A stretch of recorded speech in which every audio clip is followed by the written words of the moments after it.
Welcome to First Thoughts, a series where I play a game or demo, give some of my first impressions on the gameplay, talk about the mechanics, go over pros and cons, and then wrap it all up with a nice verdict.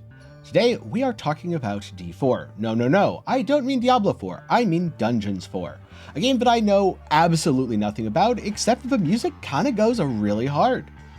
And if you like seeing my first impressions of this or other games, do be sure to get subscribed, leave a like while you're down there, and for now, let's get into it by starting a campaign. The Last Stand. Tanya set about destroying the last remaining heroes. Amongst others, her stepbrother Tristan. Right, so we're gonna murder some heroes.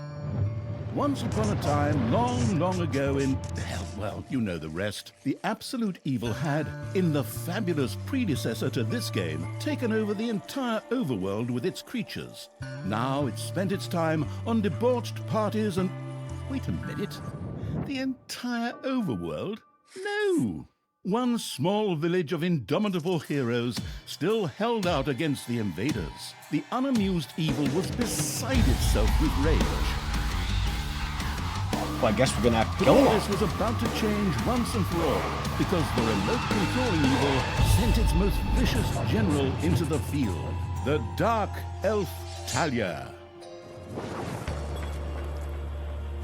Talia, also known from the fabulous predecessor, came back from her vacation in a thoroughly good mood. Before that, she had defeated her foster father, the paladin Tanos. This fact is important to note. Well, so far, it seems like they have a very lighthearted approach to a very dark topic. For this last remaining village of heroes was protected by none other than Tristan, foster son of Tanos and Talia's stepbrother. I like the organs just flying This across the screen. proud warrior in shining, his handsome heroic chest accentuating armor, was the last glimmer of hope for the forces of good.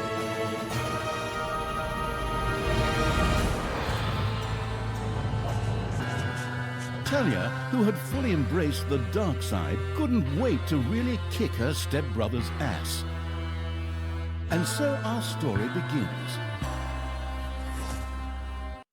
So you get to move the camera, select units, give the unit in order. A few pitiful opponents. I'm gonna massacre you. If I can just remember how that works again. Fortunately, Talia's instincts took over at this point, something which wannabe pro gamers often refer to as auto-attack. Talia also remembered that she had a few skills that she could invoke whenever she felt like it.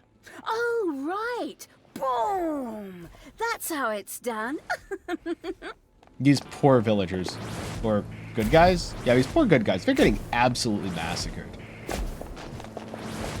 Time to pull a pro gamer move and auto-attack everything to death. Her CSing is so good. 100% kill rate.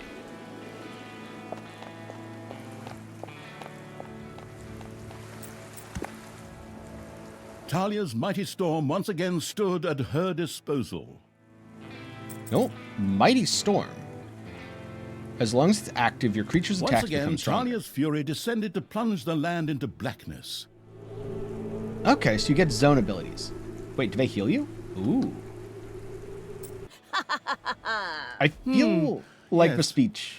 Very inspiring.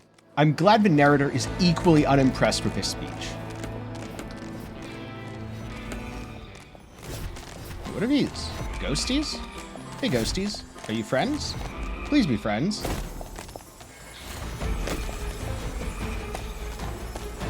I think the ghosties are friends. They are definitely friends.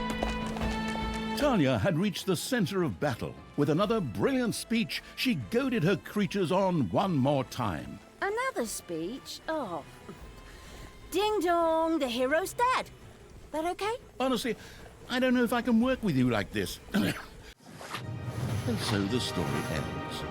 We'll tell you how the story continues in overpriced microtransaction bites. Well, I guess I need to buy some Wait, overpriced wait, wrong microtransaction script. bites. That's a different developer. Hang in there, I've almost got it. The All Wolf right. Evil had to get rid of that dwarven contraption on the overworld, as it posed a threat to the underground, and with it, the dungeon heart. It was therefore necessary to build a mighty dungeon, or rather, to have one built, because, as a wafting essence, the disembodied evil could not do much itself. Oh, so I'm gonna... What am I gonna do? Guys, go, I don't know, do stuff. Oh my god, you can pick them up, that's great. Alright. I'm gonna make them excavate the area.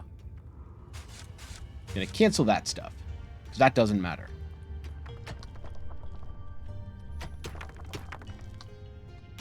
That's a lot of gold. Oh, wait, can I pick more up? Yeah, I can. There we go. Oh, that hurt them.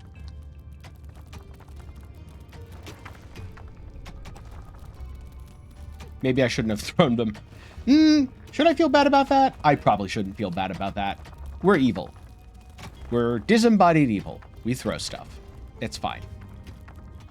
I'm guessing a gobbler farm lets you farm gobblers, and a hideout lets you farm hiders. So you're building out a dungeon here. You're this disembodied evil, and you're researching various dungeon upgrades. So Vault of Evilness, Gobbler Farm, Little Snots, Throne Room. Don't need that yet, because I don't have a quest for it. Hideout. Hideout, yes. Cool. So I'll build both of those. And that way I should have some troops.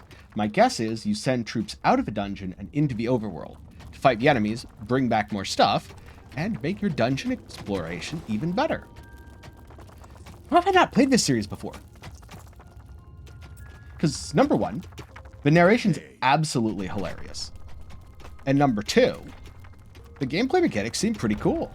At least so far. I forget what it was called, but there was a game on Jagex's game website. Their website was called FunOrb. I don't remember what the game was, but you built out a dungeon with traps and stuff. I'm getting really similar vibes from Dungeons 4 so far. Except the story here, way better and way more hilarious. I think I kind of hate the characters and think they're very cringy, except for the fact that the narrator also clearly hates them and knows that they are cringy, so it's just hilarious. Okay, Horde for beginners. Horde creatures look for a place in the hideout to set up a camp where they take a break. In addition, Horde creatures like to eat gobblers and collect their wages. Why do you have to pay them? Tell them to go loot all the paladins they're murdering. Come on, you can crowdsource this. They heal while resting, and the Naga can heal Horde creatures. They can't be resurrected till very late in the game, but they're cheap. Got it. So I'm gonna build Army-raising evil a had Naga. recruited its first creature. A bit underwhelming, considering that it was sitting on the throne of the gods a short time ago. But fresh starts are never easy. The evilest evil could use the Hand of Terror, not only to intervene, but also to lend its little snots the impetus they needed by giving them a spirited slap. Wait, so I encourage them to work by slapping them? The attitude adjusting evil had struck one of its little snots. Frightened, the detestable evil had earned some delicious evilness. Excellent things could be done with it, such as exploring new stuff. However, first, a place had to be found where the evilness could be stored. The absolute evil quickly built a vault of evilness. Oh my god. I love this. Hey, have your workers not been working fast enough? Just smack them a bit. Oh, that's too evil? Don't worry. Build a vault of evilness. Put the evil in it. CEOs hate this one trick. This is just big company CEO simulator. It's great. Everyone's all slapped up and ready to fight some enemies. On the spike traps, of course. It's okay, I'm sure my units will survive. What matters more is that the dwarves get skewered, not how many of my guys get skewered. Let's see how the dwarves like this gauntlet. I think we're going to have a ton of fun. See, they're having so much fun. Oh, and they're going into the saw. Yeah. This is how dwarves have a party. So you build a nice trap gauntlet. That way, the enemies can't easily attack your base. And this gives you time to dig throughout the entire area, cleaning everything up, opening up new rooms, and oh, there's so much gold over here. How big do I want it to be? I think that was at least 6x6. So we're just going to go 6x6. That's such a ridiculous looking trap. Oh, I love it. Hello, everyone. We're going on a raiding party. You wanted to go on a raiding party, right? Oh, you didn't?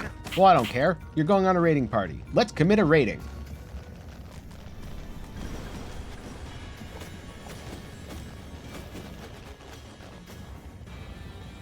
They really don't have many layers of defense left.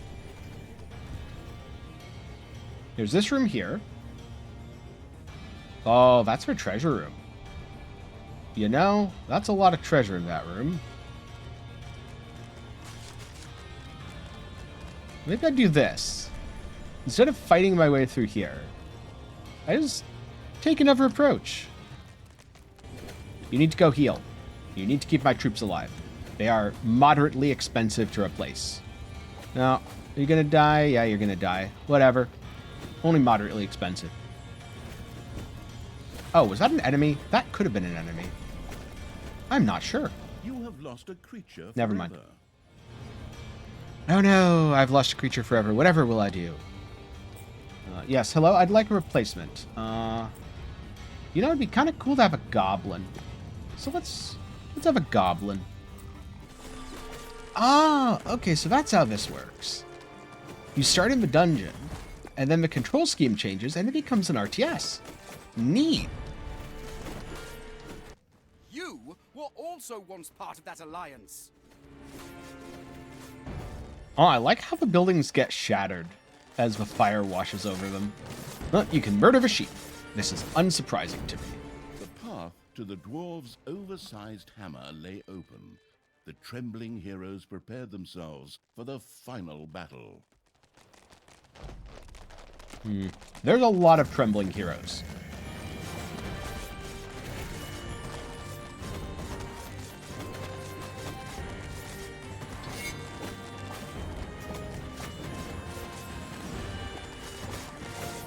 Alright. No.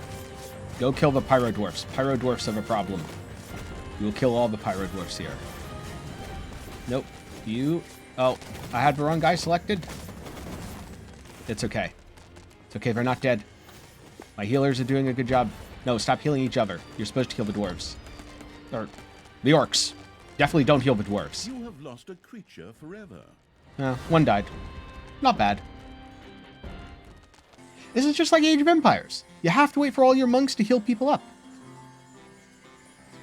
Hey, is that an adventurer's party? Yes, that looks like an adventurer's party. Hey, you want an adventure? Here, have an adventure.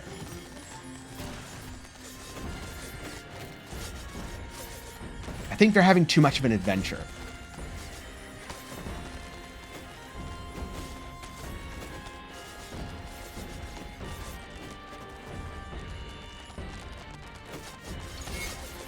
Alright. The hammer is mine. Oh, never mind. The hammer's smashed up. It's nobody's.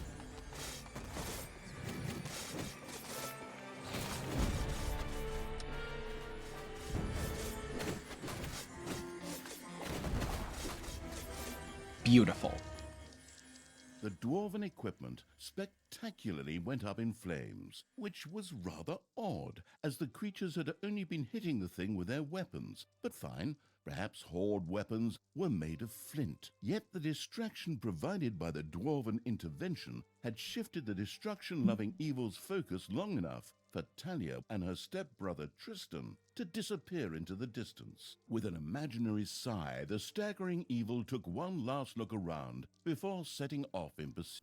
Dungeons 4 is a dungeon defense RTS hybrid game, and as a result it feels quite unique. In the game's first phase, you build up your dungeon. When doing this, you need to manage resources like gold used to construct your buildings, Then, recruit, pay, and feed troops, at least the troops that consume food, all while also constructing special buildings, including traps, to kill the armies of good who are sending incursions into your dungeon. There's always quite a lot to do at the start of a game, though once you've got things up and running, your dungeon should start to run like a well-oiled murder machine. And so then it's time for you, the attention-focused elsewhere evil, to look at the Overworld, where you can send your troops to do battle with the armies of good directly and take out their bases. Once you do, the level will be over and you'll move on to the next one. There's a lot of management in the early game, and as a result, I've found it to be appropriately slower paced. You don't necessarily feel like you're on the edge of your seat where every single moment is life or death. But you're also a little bit more limited in what you can control, since you won't have troops right at the start, at least not for most missions, but you are always on a timer. Dawdle too long, and you'll get invaded before you've built up your defenses. Luckily, as the ever-handy evil, you do have an ace up your sleeve, or I guess you don't because you don't have sleeves. You can grab and throw units, slap them to make them work faster, and apply just a little bit of fine-grained control, making the most out of what you have early on. One downside of this, though, is as you grab and throw a unit, it can stun or damage them just slightly, which if you're just moving around your dungeon isn't a big deal, but if you throw them into a pile of dwarfs, they're probably going to get ganked. Something else to manage as you progress is your tech tree. You start with very basic rooms, but quite quickly you move on to more advanced buildings capable of doing multiple things, such as resurrecting your demons or allowing you to use magic. And once you become a spell-slinging evil, you have a lot more control over the battlefield. Now, I haven't really played very many other dungeon defense games, so I can't compare this to other titles and see how it stacks up. What I can say is, it's a blast. And I definitely preferred the dungeon defense part of the game, as opposed to the overworld part. Don't get me wrong, sometimes rampaging through the armies of good was quite engaging, especially when you have multiple dungeon entrances to deal with. If there's only one way into your dungeon, it's pretty easy to make a trap gauntlet that the forces of good have no chance of getting through. However, as multiple dungeon entrances open up, now you have to be a little bit more tactical. You can't just put traps everywhere and hope for the best. Because the forces of good will sometimes try to sneak past your troops and be in your base killing your dudes, or more accurately, destroy the evil empowering crystal at the center of your dungeon. And if you become a crystallist evil, then you lose and have to restart. So I found the best way to deal with this was to have a crack dungeon defense team and just kind of toss them around, dealing with threats as they popped up. Now, there are 3 factions that you can build troops for. First is the Horde. They're your typical baddies. Cheap, they require food, but they're also somewhat expendable and difficult to resurrect. Send them off to die and don't feel too bad about it, though having a couple of healers can definitely make them more useful for as long as they live. On the other hand, you have demons, which feel like the most balanced troops to me. They're more of a medium cost, still require food, but can be resurrected at the vortex. On the other hand, for all the sustainably focused evils out there, you have undead. They're expensive, but they don't require food, and they'll auto-res at your graveyard if one is available. In this regard, undead are the penultimate troops. But they cost a lot, and so it can leave you feeling flat-footed in the early game, especially for missions where you are only limited to undead soldiers. But keep in mind, all of this is just my experiences with the first 4 campaign missions available in the demo. I very much look forward to playing the full game when it releases November 9th and giving some more in-depth thoughts there. But for now, let's start talking about some pros and cons, and then wrap things up with a verdict. So first up, under the pros. The narration is hilariously fourth wall breaking. The characters are kind of cringy, but the narrator makes fun of them the entire time, which is wonderful. As you're going through the game's dialogue, maybe try to count how many times the narrator refers to the evil in a different way and see what the total you get to is. I tried doing this for the first part of my playthrough and then immediately lost track because I was distracted by shinies. I also really like the format. It's a hybrid dungeon defense game, which isn't something I've really seen too often. I've played a lot of full-on RTS games, things like StarCraft, Age of Empires, even more modern things like Sins of a Solar Empire. And I did play one dungeon defense game on FunOrb ages and ages ago, though that was over a decade ago now, and I genuinely can't remember too much of what the gameplay was. I just remember that I ended up putting in a lot of traps, and I think after that I won. Speaking of, whatever happened to FunOrb Jagex? Could you bring that back? It was pretty darn fun.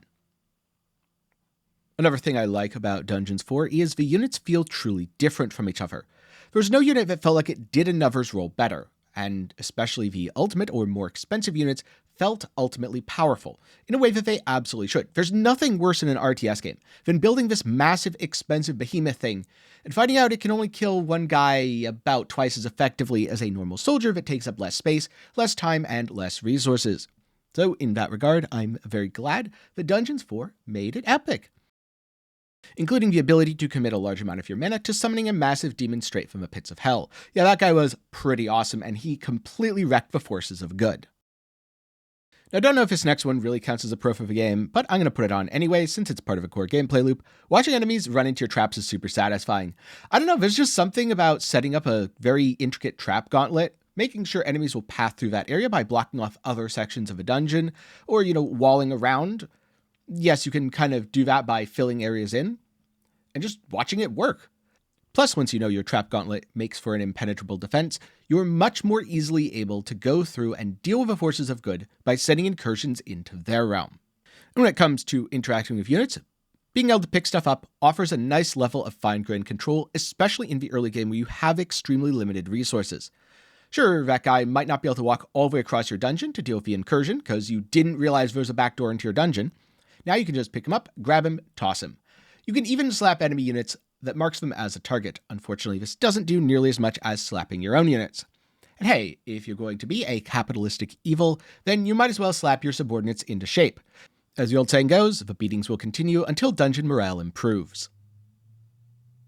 And overall, I really like the game's pacing, especially in the early game. One problem that I have with a lot of RTS games is either the super early game or the super late game feels awkward.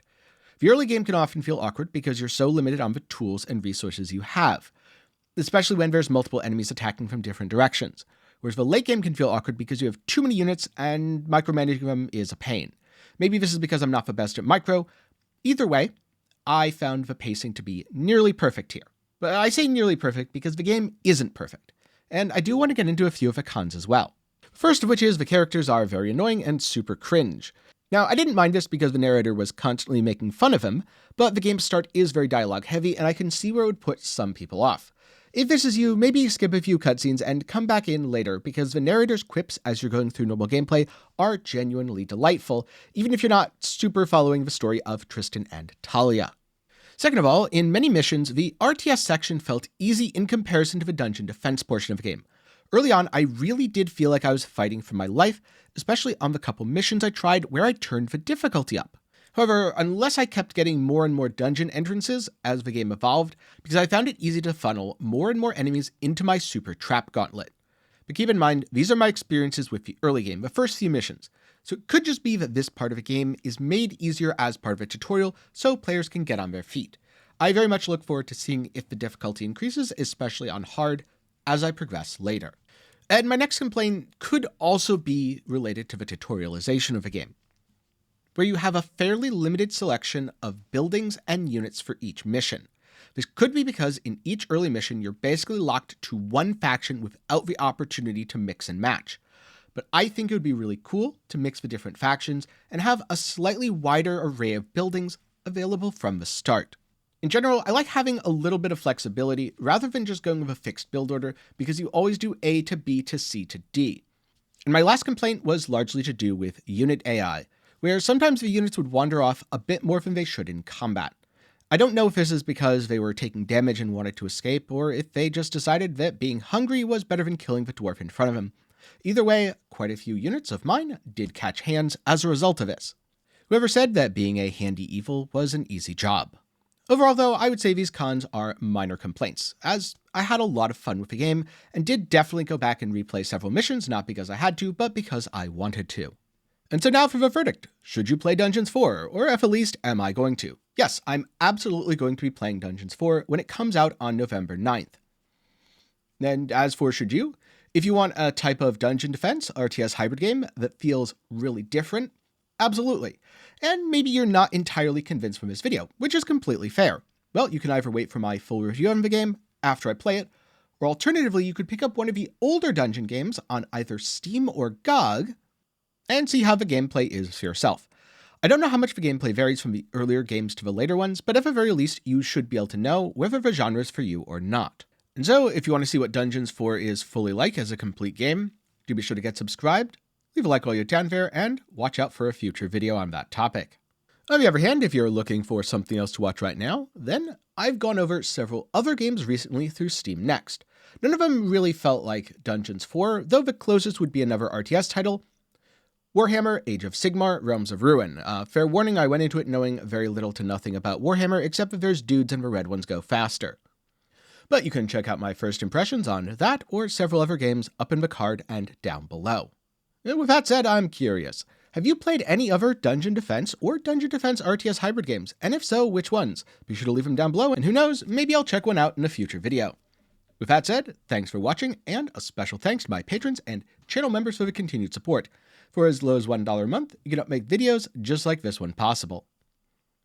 But that's all for me today. Thanks again for watching. I'm going to go back to being a dice-fudging evil, and I'll see you again sometime soon.